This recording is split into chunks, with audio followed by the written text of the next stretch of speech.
জবাব চাই, জবাব। সরকার তোমায় জবাব দিতেই হবে, দিতেই হবে। উফ, একটু যে জানালাটা খুলে রাখবো তার উপায় আছে?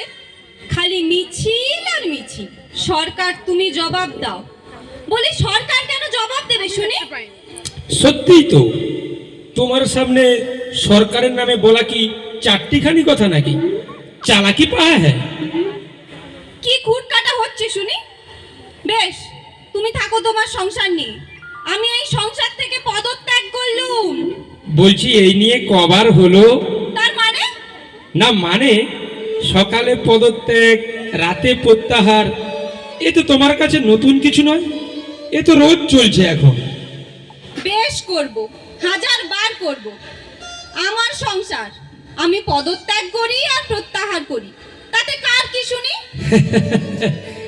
এত সোজা নয়, আগে নোটিশ দিতে হবে। তাছাড়া উপযুক্ত লোক না পাওয়া পর্যন্ত তোমায় কাজ চালিয়ে যেতে হবে। কি? আমার জায়গায় নতুন লোক বসাবে? তলে তলে তোমার এই মতলব? বেশ, এই আমি আমৃত্যু অনশন শুরু করলাম, দেখি আমার ঠেকায় কে। এই দেখো দেখো দেখো, আমি তো অনশনটা কদিন বাদে করলে হতো না? কেন? না না মানে এখন মাসের শেষ তো, ধরো একটা অনশন করতে হলে কত কিছু লাগে। প্যান্ডেল লাগে, মাইক লাগে, ফুলের মালা লাগে, ফলের রস লাগে। এসব জোগাড় করতে করতে আমার আমার আমার লাইফটা একেবারে লোডশেডিং হয়ে যাবে গো। হোগে হোগে, সংসারে আইন শৃঙ্খলা বলে কিছু নেই, সেখানে একমাত্র প্রতিকার হলো অনশন। কেন, সংসারে আইন শৃঙ্খলার কি হলো? বলি এটা কি একটা সংসার? এই যে আমি এতদিন তোমার সাথে সংসার করছি, তুমি তুমি আমার জন্য কি করেছো? কেন সংসার করছি, তোমাকে বিয়ে করছি, এটা একটা কিছু করা হলো? হলো না? সবচেয়ে বেশি তো তোমাকে সহ্য করা। বিয়ে করে পড়লো আমার হাতে হাত করা। তখন মনে ছিল না যখন বলেছিলে তোমার সারা জীবনের ভাত কাপড়ের দায়িত্ব নিলাম? হ্যাঁ, মনে তো আমার ঠিকই ছিল, শুধু ভাত আর কাপড়ের ভাতটা তো আমি নিয়েই ছিল। তা বলে ভাতের সঙ্গে মাছ, মাংস, ডিম আর কাপড়ের সাথে পেটিকোট, ব্লাউজ, ম্যাক্সি, এসবের ভার তো আমি নেইনি বাবা। ঠিক আছে, খুব হয়েছে। সংসারে তো কিছুই দেখো না, এদিকে ছেলেটা যে একেবারে বকে গেল। কেন, খোকার আবার কি হলো? কি আবার হলো? ঘুমের ঘরে দিয়া টিয়া সাতটা কি সব বলে চেঁচাচ্ছে। টিয়া সাতটা, সে আবার কি গো? ছেলে তোমার সাতটা খেলছে। এই ধরে গাঁটটা মারতে পারো না? তুমি কি করো? তোমার লজ্জা করে না? লজ্জা, লজ্জা, ঘৃণা, ভয়, তোমাকে বিয়ে করে আমি তিনই করেছি জয়। মুখ পোড়া মিনসের কথা শুনলে গা জ্বলে যায়। এই রে, এদিকে মিনসের মুখ পোড়া দেখে অন্যের ভাত যে একবারে পুড়ে ছাই হয়ে গেল, সে খেয়াল আছে? বলি এই আতপ চালের পিন্ডিগুলো তোমাকে কে আনতে বলে শুনি? তা আমি কি করব? রেশনের মূল্য তালিকায় দেখলুম সেদ্ধ চাল কাটা, ময়দা কাটা, সুজি সোজা সুজি কাটা। বলি সেদ্ধ চাল ফুরিয়ে গেছে তাই আতপ চাল? তা ফুরিয়ে যায় কেন?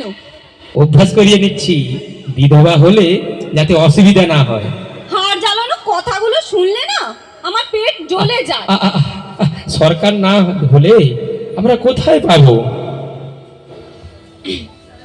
বলি সরকার কেন দেয় শুনি? হিম্মত নেই? তুমি না পুরুষ মানুষ, তোমার লজ্জা করে না সরকারের কাছে হাত পাততে? দেখো দেখো, এতে লজ্জার কি আছে? সরকার দিলে নিশ্চয়ই আনতো। সরকার কেন দেবে শুনি? সরকার কি তোমার বাড়িতে কোনোদিন একবেলা পাত পাততে এসেছে?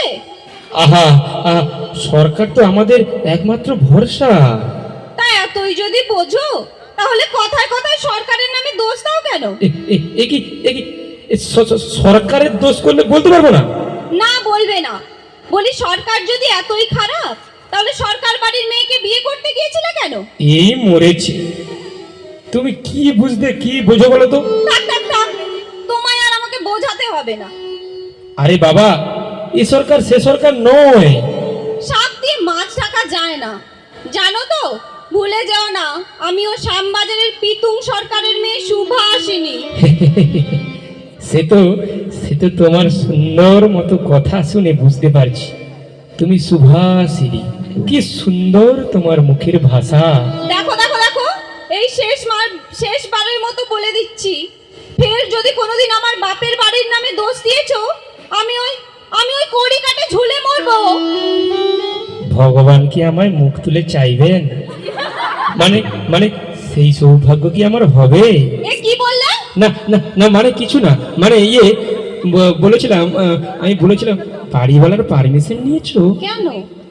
না মানে ওই মানে ওই গতরে যদি একবার ঝুলে পড়ো, বাড়ি শুধু হুড়মুড় করে একেবারে গুজরাটের ভূমিকম্প হয়ে যাবে। ঠিক আছে, আমি রেল লাইনে গলা দেব। দিও না, এই রেল লাইনে গলা দিও না, ওখানে আজকাল একদম টাইমের ঠিক নেই। দেখবে তুমি খালি গলা দিয়ে পড়েই আছো, ওদিকে গাড়ি নেই। ঠিক আছে, তাহলে আমি কেরোসিন ঢেলে আগুনে পুড়ে মরবো, মরবো। খবরদার, কেরোসিন তেলে একদম হাত দেবে না। 3 ঘন্টা লাইনে দাঁড়িয়ে 1 লিটার কেরোসিন তেল জোগাড় করেছি তোমার গায়ে ঢালবার জন্য। মরতে হয় অন্য কিছু করে পড়ো, কেরোসিন তেলে তুমি একদম হাত দেবে না। বেশ, আমি বিষ খাবো, তবু আত্মহত্যা করে আমি প্রতিশোধ নেবই নেব। দেখো, বলছিলাম এত অখাদ্য কুখাদ্য খেয়েও যখন তুমি মরনি, এই বিষ তোমায় হজম হয়ে যাবে গো। যাবে কি, মানে আত্মহত্যা যদি করতেই হয় করো না, অন্যদিন করো, আজকের দিনটা থাক না গো। কেন আজকের দিনটা থাকবে কেন শুনি? না মানে আজকে সন্ধ্যার সময় না 2খানা সিনেমার টিকিট কেটেছি, ও হিন্দি ছবি, তাই? শুধু মারপিট, ঢিসুম, বেশ যাবে। তাহলে আজকের দিনটা ছেড়েই দিই। হ্যাঁ বলো? হ্যাঁ, আজকে দিনটা ছেড়ে দাও, কালকে কিন্তু আমি আত্মহত্যা করবই করব। করো না, কাল করো। কাল কিন্তু আমাকে বারণ করতে পারবে না না না না, ঠিক আছে, কথা দাও। হ্যাঁ, আমি কথা দিলাম, ঠিক এই কাল তোমাকে আমি ঠিক বীজ এনে দেবো। এখন তুমি আত্মহত্যা করো, এখন সিনেমায় চলো না গো, চলো চলো না গো।